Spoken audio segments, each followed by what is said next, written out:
Bon Appetit, Your Majesty has taken the K-drama world by storm, with Lim Yoon and ChaeMin leading the way. A time travel romance, a high-stakes cooking competition, palace politics laced with betrayal, and a tyrant king who is wounded at heart.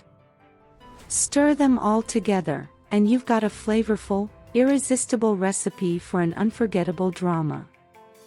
And the audience is devouring it. With just 4 episodes, Bon Appetit, Your Majesty is already the highest-rated TVN drama of 2025, averaging a nationwide rating of 11.1%. That's right, no other TVN drama this year has come close. Impressive, right? But it doesn't stop there. The show also topped the most buzzworthy drama list, with Lim Yoon and ChaeMin claiming the #1 and #2 spots, respectively, on the most buzzworthy drama cast rankings. Fans can't stop talking about it, and honestly, neither can we.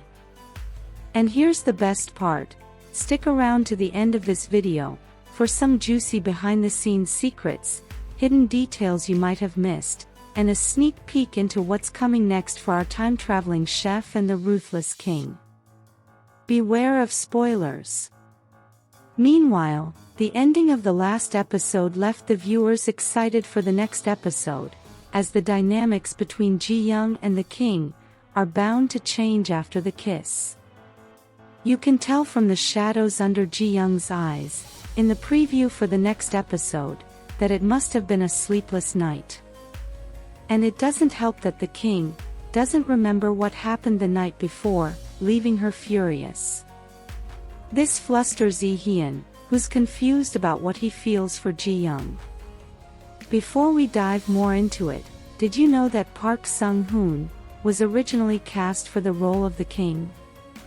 However, he was replaced last minute with ChaeMin, after he was engulfed in a scandal, while promoting Squid Game.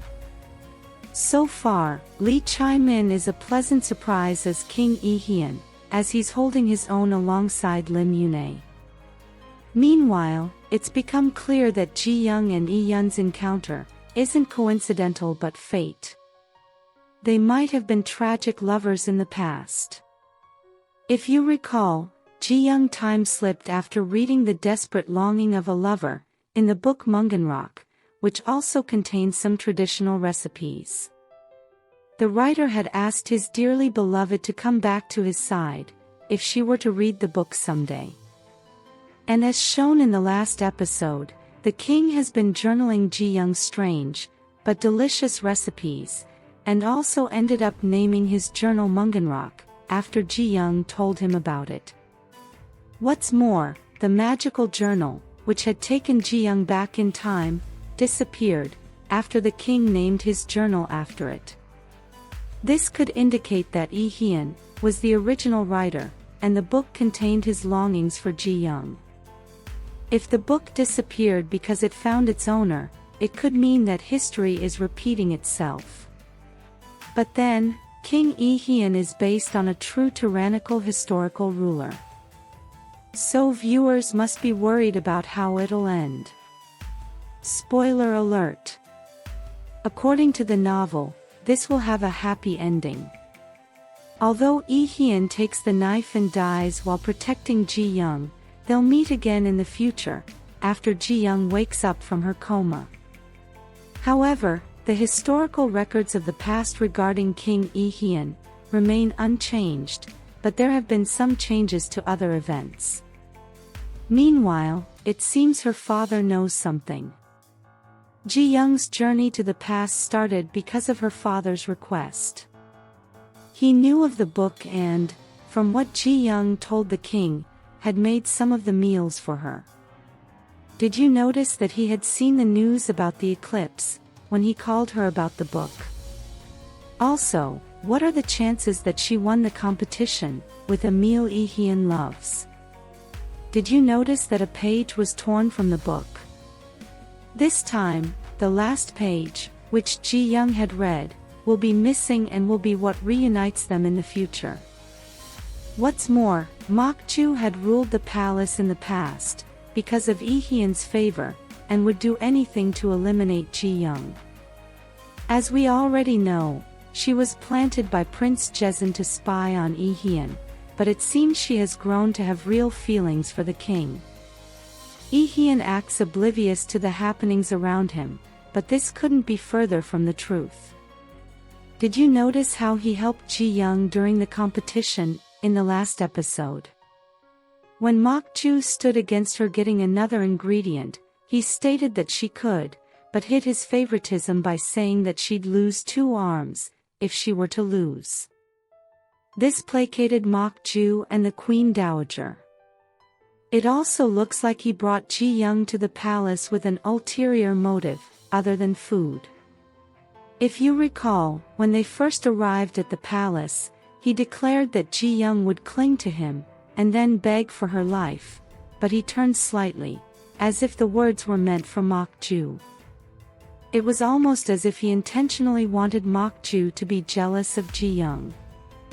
What's more, the king had used Ji-young to get the message across to Gong-gil, to search for the assassin, and the jester was mentioned as the one who made away with the assassin.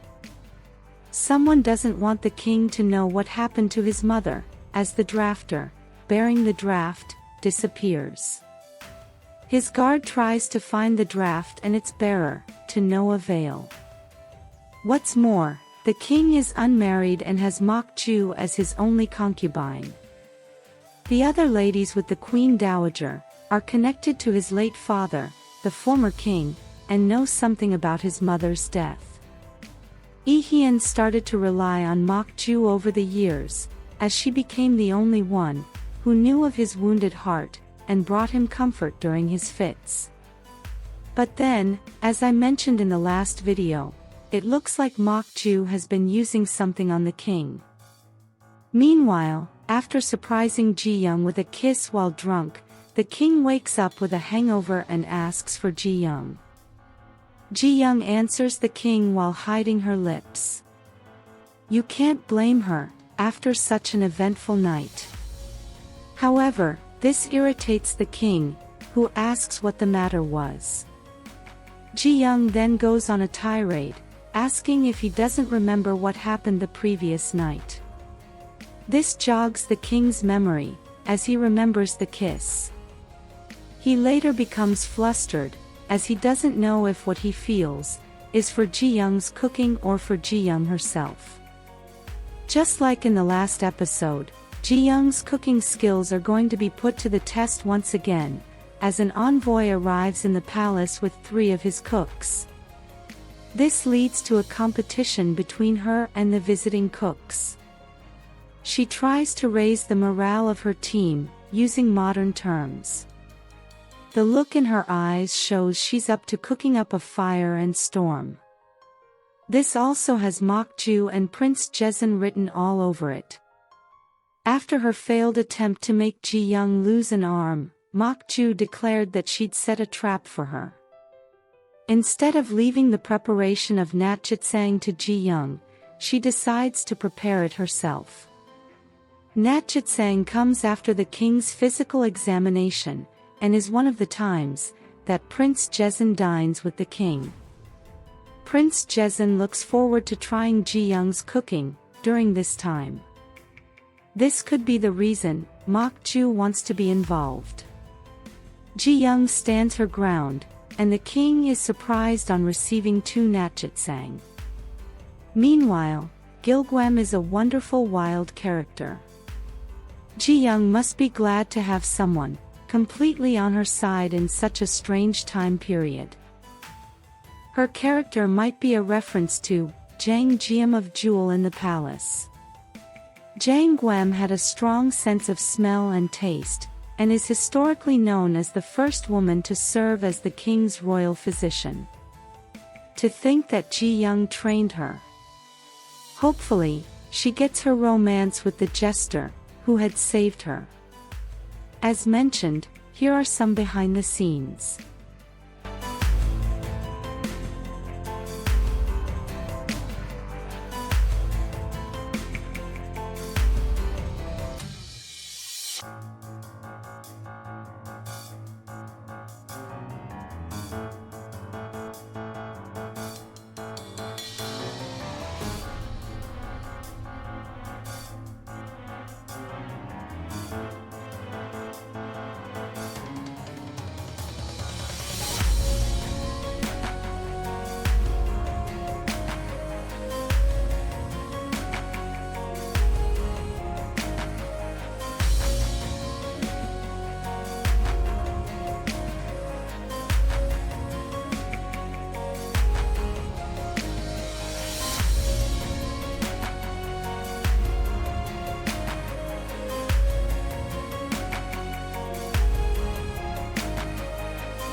What are your thoughts?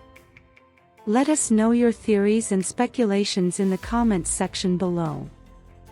If you enjoyed this content, please give it a thumbs up, share it, subscribe, and turn on your notification bell for all things wonderfully K-drama.